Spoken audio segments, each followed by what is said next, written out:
Sir तुमचा form भरण्याची चर्चा जी आहे तुझी आहे, तुम्ही कधी फॉर्म भरणार? नाही, मी 27 तारखेला भरणार. 27 अकोल्यातून 27 भरणार. महाविकास आघाडीसोबत की महाविकास आघाडीचा नाही? मी माझ्या पक्षाच्या वतीने भरत असतो. वंचित बहुजन आघाडीच्या वतीने मी लढणार.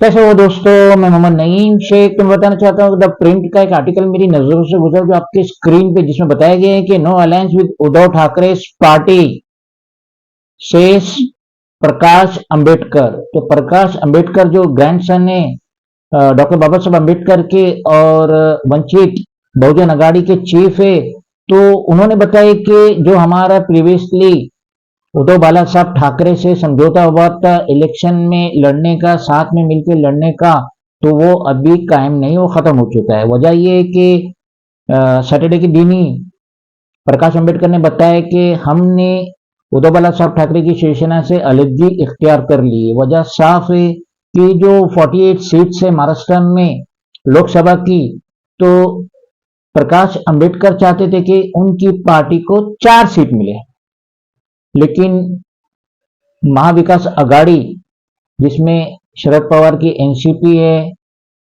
उद्धव बाला साहब ठाकरे की शिवसेना है और राहुल गांधी की कांग्रेस है, तो महाविकास अघाड़ी से ये 48 में से 4 सीट मांग रहे थे प्रकाश अंबेडकर।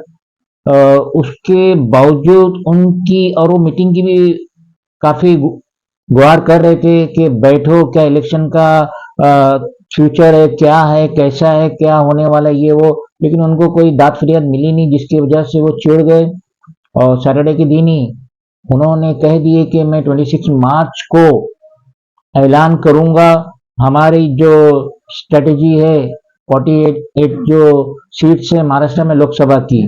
तो अब तो सुनने में ये आ रहा है कि जब ये महाविकास अघाड़ी से समझौता नहीं हुआ, तो उस वजह से अब प्रकाश अंबेडकर पूरे महाराष्ट्र में अपने कैंडिडेट खड़ा करेंगे, यानी 48 पे से 48 सीट पे वो अपने कैंडिडेट खड़ा करेंगे। तो ऐसा करने से तो मुझे नहीं लगता कि उन्हें कोई फायदा होगा प्रकाश अंबेडकर को या उनकी पार्टी को। तो उनका जो वंचित बहुजन अघाड़ी वीबीए, उनको कोई फायदा होगा, क्योंकि ये पार्टी इतनी बड़ी नहीं है और महाराष्ट्र में इसका इतना बेस नहीं है कि ये 48 में से 48 सीट पे अपने कैंडिडेट को खड़ा करे। बेस्टर जगह तो इनके कैंडिडेट की डिपॉजिट भी जब्त हो जाएंगी। तो 4 सीट आउट ऑफ 48 जब नहीं मिली वंचित बहुजन अघाड़ी को, प्रकाश अंबेडकर को, तो वो नाराज हुए और अब वो सुनने में आ रहा है, सूत्रों से पता चल रहा है कि 48 में से 48 सीट पे वो अपने कैंडिडेट खड़ा करेंगे। इससे उनकी पार्टी को फायदा हो ना हो, वीबीए को फायदा हो ना हो, लेकिन इससे बीजेपी को जरूर फायदा होगा।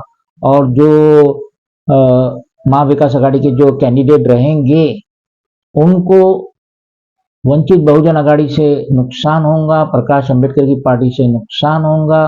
भले ही ये 2-5 हजार वोट ही ले ले, लेकिन उससे नुकसान होगा।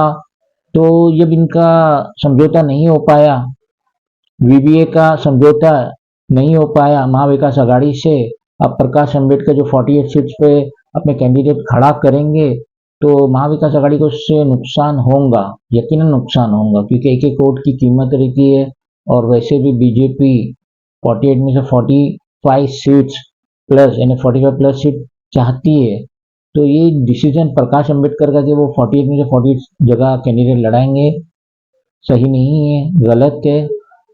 मगर वो भी पॉलिटिशियन ने अपनी पार्टी, अपने बेस के लिए सोचते होंगे, बेहतर सोचते होंगे यहाँ पे। लेकिन महाविकास अघाड़ी को इनसे बात कर लेना चाहिए था, 4 की जगह 2 ही सीट दे देना चाहिए था, ताकि उनको नुकसान नहीं हो। लेकिन सबकी अपनी प्रॉब्लम है, सबको ज्यादा सीट चाहिए, तो महाविकास अघाड़ी ने कोई लिफ्ट नहीं दी प्रकाश अंबेडकर और उसकी पार्टी को, जिसकी वजह से नाराज होकर वो अभी 48 में से 48 जगह अपने कैंडिडेट खड़ा करने वाले है। खुदा हाफिज़।